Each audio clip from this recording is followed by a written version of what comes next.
to deconstruct, as well as worse for the people inside of it.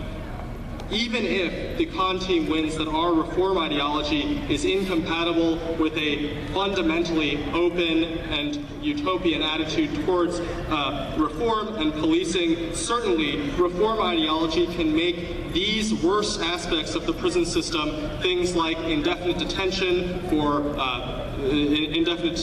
people who look at pornography or quote-unquote terrorists, and can undermine these excesses. Parole is not a reason that we won't decarcerate. First of all, there's already been a 45% decrease in arrests of people who are governed by the LA Sheriff's Department, and fundamentally, if there's less contact with police and the criminal justice system, there will be less parole and less necessity for sentencing that requires that. The increases in sentences that the con team cites is a little misleading. People serving 25 years for violent offenses have to be released because of the Supreme Court's ruling on overcrowding, instead of people who might be serving as much time for non-violent offenses. What we do, what Prop 47 does, is make it so that the people who are released because of overcrowding are people that the state has an opportunity to review and make sure are equipped to return to society. The reinvestment from the program does expand programs that divert people from prison so justice can use it as an alternative. This is an example of them painting an overly broad brush. In the piece of legislation, there's a 5% cap on administrative use of funds, and there's also an audit that'll happen in 2 years, open to the public, as to exactly how the funds are being used and in what programs. Perhaps Prop 47 ultimately could draw some of the bipartisan support for prison reform that we've seen over the course of the last 15 years. But I think that in many cases, the interest in prison reform and criminality lately, as well as the very existence of this debate, for example, after Prop 47 is passed, shows that that's really not the case. That part of our work towards changing the way that we think about violence, criminality, guilt, and forgiveness in this country is tied up with how we forgive some of the people that are easy to forgive, as well, to try to create broader ideological shifts that can make some of the stuff that the con is talking about a possibility. Regardless of what happens, we should view Prop 47 as this opportunity and not as a detriment to achieve it.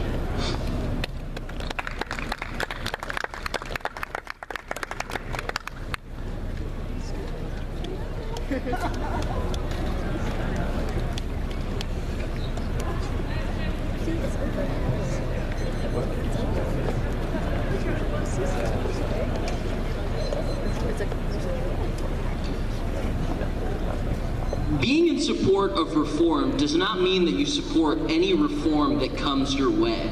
The affirmative's strong rhetoric about the importance of tangible gains and small steps in the right direction is persuasive, but it is ultimately not an argument in favor of Proposition 47. I believe that we have introduced at least 3 reasons why a reformist interested in racial justice would not support the reform of Proposition 47.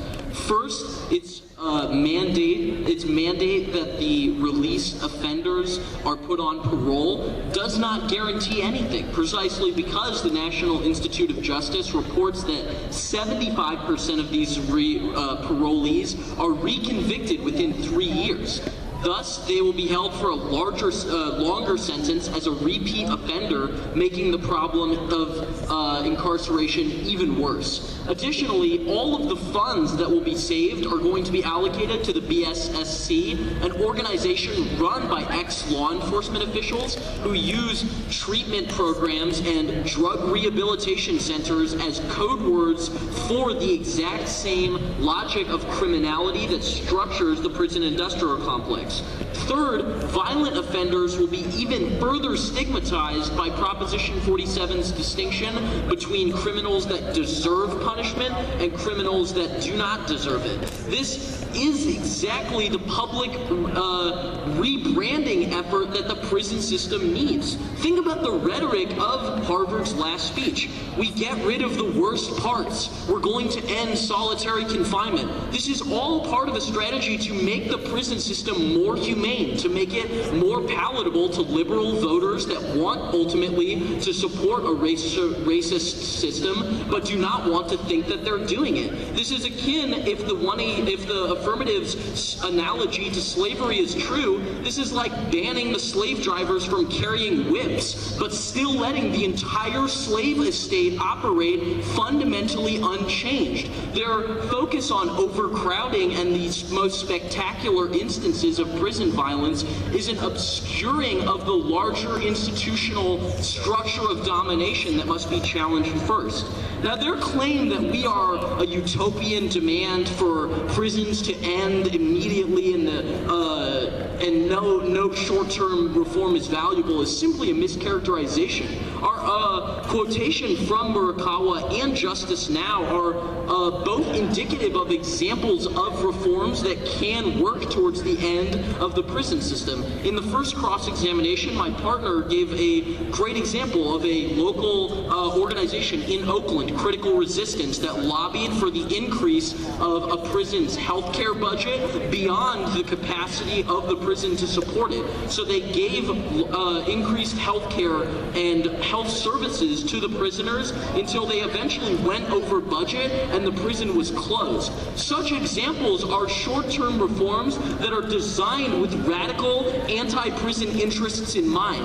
These, however, are categorically distinct from the liberal half measure that the affirmative has supported in today's debate. Proposition 47's criminalization of violent offenders, reallocation of funds to law enforcement purposes, and the increasing of parolees are not desirable from the perspective of a radical anti-prison agenda. They are not decarcerative strategies, but rather a decarcerative dodge that seeks to provide a more humane image to the prison industrial complex while allowing its most insidious racialized features to continue unfettered.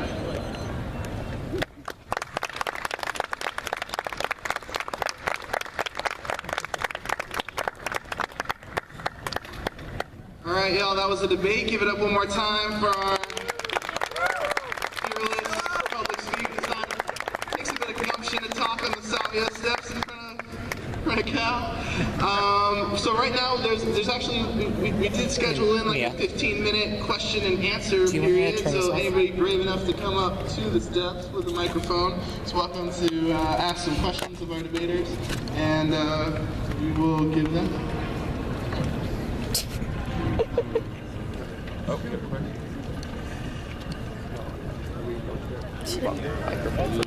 Yeah, heard that. Hi, thanks for a wonderful afternoon or evening, whatever it is. I'm thinking about the children of prisoners, and I can't see anything bad about a parole when the children get to be around their parents, often their father, who have not seen them for, maybe years. And so, is that a question? I believe that was posed to the negative, so.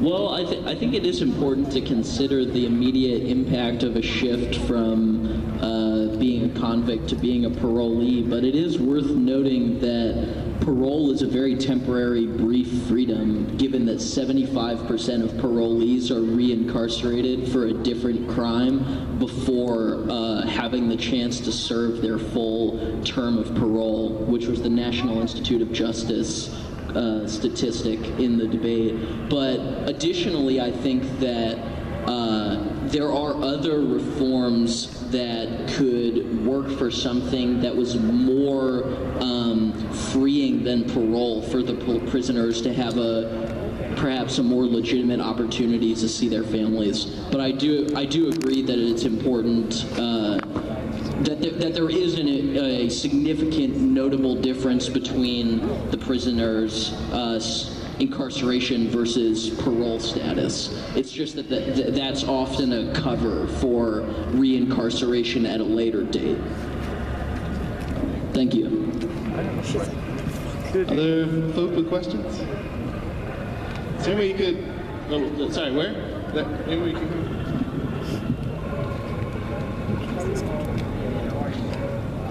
Yeah, that would be interesting. I think I had a little question for both sides, like about the state-sanctioned violence inside of the penitentiary.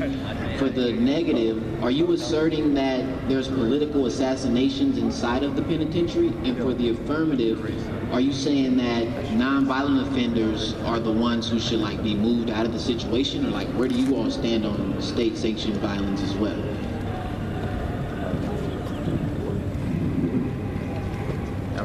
Well, although I'm not going to deny that possibility of political assassinations, when I said state-sanctioned violence, all I meant was that prison guards are almost as outside the authority of the law in their ability to sexually and physically abuse their inmates, and it's demonstrated that there's been a bout of prison guard violence against the inmates, and that the state has literally sanctioned that violence by hiring and continuing to pay these guards and supporting that like system of violence. But I'll pass the microphone to the negative, or the affirmative.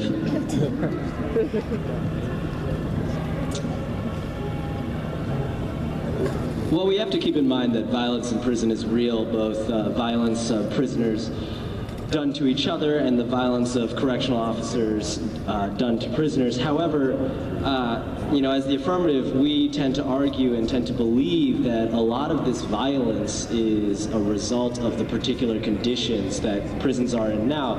Like we mentioned, overcrowding is a devastating problem for Californian prisons, and part of the reason that there's not enough oversight, part of the reason why correctional officers feel that they need to sort of have a strong show of force is precisely because of that overcrowding. So when we say we want to move nonviolent offenders out, we're not saying we just want to get them out of a bad situation. We're saying that reducing those numbers makes the situation better.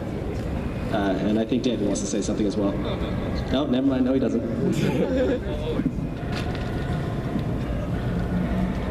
One thing to briefly add, and I don't think it came out in this debate so much, is that, sorry about that, Jamie, is just in terms of when we're talking about, the sexual violence of prisons themselves, it's not just limited to, guards going beyond the law, but much of the institutionalized practices of prisons, for example, body cavity searches, absent uniforms would look very much like sexual assault. So that's something to consider when we consider the sort of structure of prisons. This is not me as a moderator, by the way. Obviously, I'm a neutral moderator, but as an aside. All right, sorry.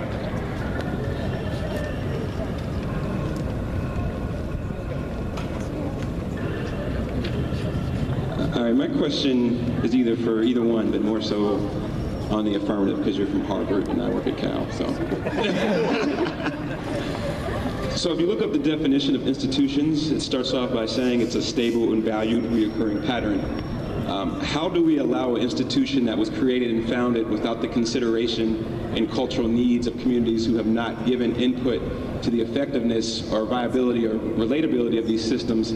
How do we affirm or how do we reconstruct a system that never took into consideration the impact and or the needs of these communities to be governed, policed, and structured?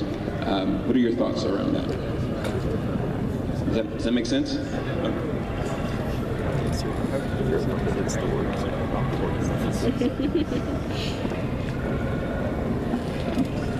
Well, it's certainly the case that many of the institutions that we live with in America and in many other places are often founded in circumstances that are dire. They're founded without permission of for example, the sort of Native Americans who we took the land from. And so I guess the question is, how ought we relate to the history of the institutions we inhabit?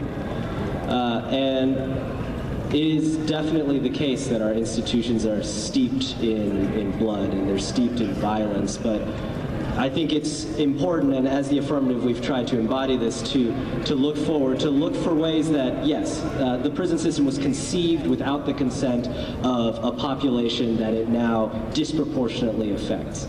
How can we resolve that or attempt to address that constitutive exclusion? How can we attempt to overcome the history, right? We can't change what happened. We can try to build or reconfigure or transfigure our institutions in a more positive fashion. And I think that is essentially the only route that's available to us if we're interested in sort of ideas of social justice. I think specifically speaking to community kind of reinvestment and justice, I think one thing that people really can't get around is the size of the current system.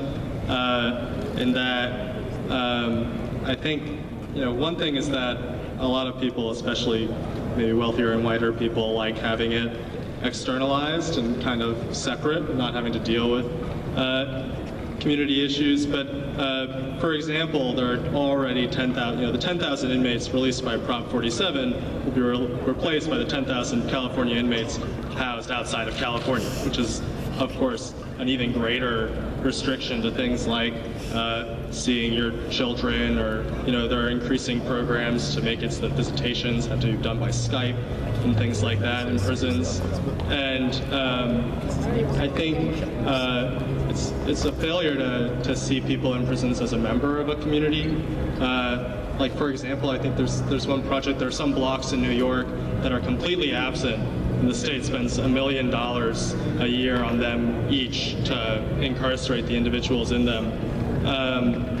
And so I think a really big reduction in the prison system, probably more than Prop 47 will provide, could maybe help people even start conceptualizing community justice, which I think is really, I think even in Ferguson you can almost see in some, the backlash from a community that's policed 80% by people who don't come from the community, that are policing them in a kind of reclaiming of the systems of how justice is done. And in many ways, that might be a better way to think about value judgments about punishment and justice, about locating communities instead of these institutions that have this kind of just repetitive kind of self-justification.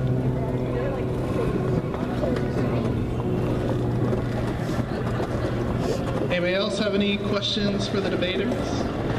Still got plenty of time. It's okay. All right, y'all. Well, I'd love to thank you for coming out here on this awesome day, witnessing some public dialogue and discourse. It's been cool having you, and I appreciate it. All right. Have a good day. Oh, clap for, yeah.